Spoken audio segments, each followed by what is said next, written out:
ইতিহাস গড়ে প্রথমবারের মতো নারী ক্রিকেটে বিশ্ব সেরার মুকুট পড়ল ভারত। তবে টুর্নামেন্ট জুড়ে ব্যাটে বলে দুর্দান্ত ছিলেন বেশ কয়েকজন ক্রিকেটার, যেখানে সবচেয়ে বেশি রান করেছেন লরা উলভার্ট। আর বল হাতে সেরা ভারতীয় অলরাউন্ডার দীপ্তি শর্মা, যিনি একাই নিয়েছেন 22 উইকেট, সেই সঙ্গে হয়েছেন টুর্নামেন্টের সেরা। ঘরের মাঠে ভারতের বিশ্ব জয়ের মধ্য দিয়ে পর্দা নামল নারী ওয়ানডে বিশ্বকাপের। টুর্নামেন্ট জুড়ে চোখ ধাঁধানো পারফরমেন্সে খেলোয়াড়রা নিজেদের দলকে নিয়ে গেছে অনন্য উচ্চতায়, যেখানে ব্যাট হাতে সবার আগে নাম দক্ষিণ আফ্রিকার ক্যাপ্টেন লরা উলভার্টের। এই ক্রিকেটার 9 ম্যাচে 2টি শতক ও 3টি অর্ধশতকে করেছেন 571 রান, যেখানে তার ব্যক্তিগত সর্বোচ্চ 169। দ্বিতীয় স্থানে আছেন ভারতীয় তারকা ব্যাটার স্মৃতি মান্দানা। 1 শতক ও 2 অর্ধশতকের 9 ম্যাচে 434 রান এসেছে তার ব্যাট থেকে।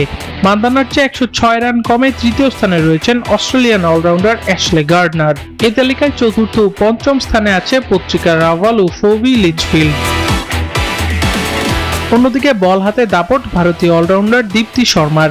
1 ফাইফার সহ 9 ম্যাচে 22 উইকেট তার নামের পাশে। সেই সঙ্গে দলকে চ্যাম্পিয়ন করে হয়েছেন টুর্নামেন্ট সেরাও। শীর্ষে থাকাই ভারতীয়র পরেই আছেন অস্ট্রেলিয়ার আনবেল সান্দারল্যান্ড। 7 ম্যাচ খেলে তার ঝুলিতে 19 উইকেট, আর 16 উইকেট নিয়ে তৃতীয় স্থানে ইংল্যান্ডের সোফি এক্লেক্সটন।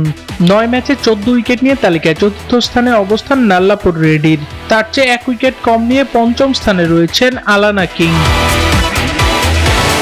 আবরার আল দাইয়ান, নিউজ 24।